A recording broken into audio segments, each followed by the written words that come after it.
Howdy. Thought I would read my Bible stories. This one's called In the Beginning, and it's illustrated by Van Gogh. Got some cute little drawings. The creation of the world. In the beginning, God created the heavens and the earth for us to live on. God said, "Let there be light." He called the light day and the darkness night. And this was the first day. And on the second day, God made the sky above the earth. Deep water covered the earth. On the third day, God made the land for beautiful flowers and plants to grow on. On the fourth day, God placed the sun in the sky to bring warmth in the day, and the moon and stars to brighten the night.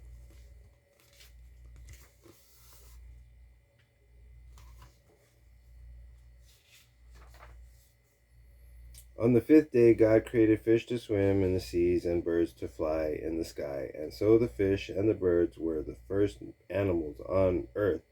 On the sixth day, God created animals and insects to fill the earth with life. Then he created a man in his own image. God gave this man power over all living things in the sky, on the earth, and in the sea. God looked at the earth and at everything he had created. God was very pleased. That was the end of the sixth day. On the seventh day, God rested after all his hard work. God made this day of rest from his work a holy day.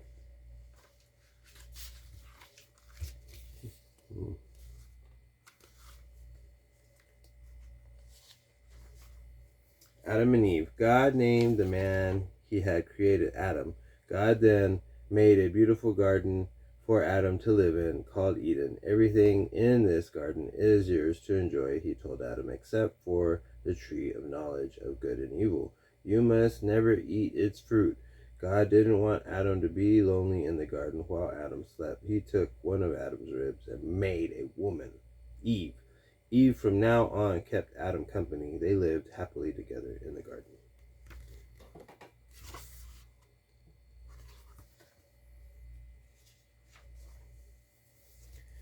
In the garden, all the animals and plants lived in harmony, but a very crafty serpent also lived there. "Why don't you eat the fruit from the tree of knowledge?" the serpent whispered to Eve. "Then you will know everything that God knows, and you will be as powerful as he is."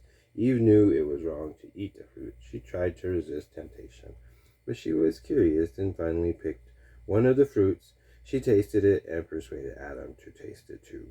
Both had bitten the fruit. God had seen what Adam and Eve had done against his will.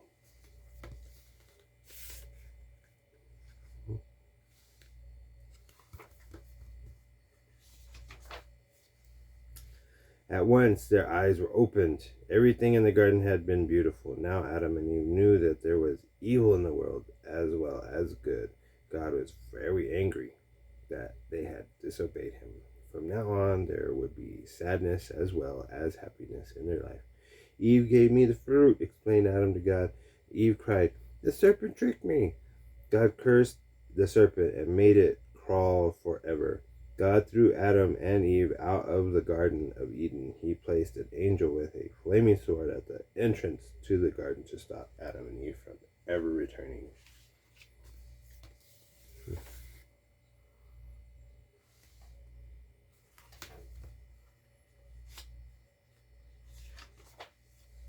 Cain and Abel. After they had left the garden, and Adam and Eve had two sons. The eldest was called Cain, and he grew crops for food. The younger brother was called Abel. He looked after the sheep.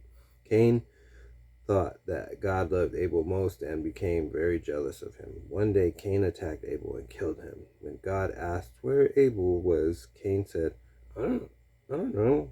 Am I not my brother's keeper?" But God knew what Cain had done and placed a special mark on him.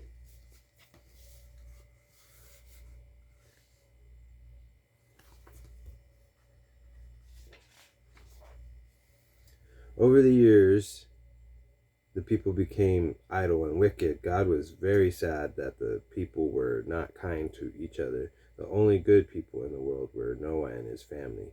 God told Noah that he was going to send a flood to cover the earth. "You must build an ark large enough to take pairs of every animal and your family.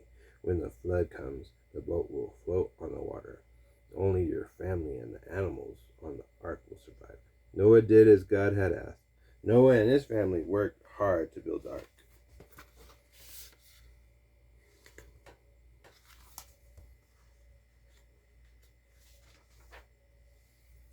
When the boat was built, Noah gathered a pair of the animals. As soon as the animals were on board the ark, God closed the door. The sky became very dark. The rain began to pour very hard. Soon the rivers and seas overflowed. The ark of the wood began to float. The rain poured down for 40 days and 40 nights. Every living thing on the earth drowned. People, plants, and all the animals. But Noah and his family and the animals in the ark were safe. After many months, the floodwaters began to cool down. The ark came to rest on the mountaintop.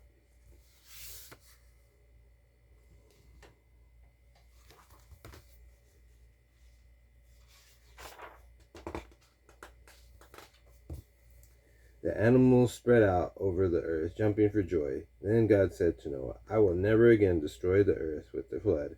Every time rain clouds appear over the earth, I will place a rainbow in the sky. This will be a sign of my promise."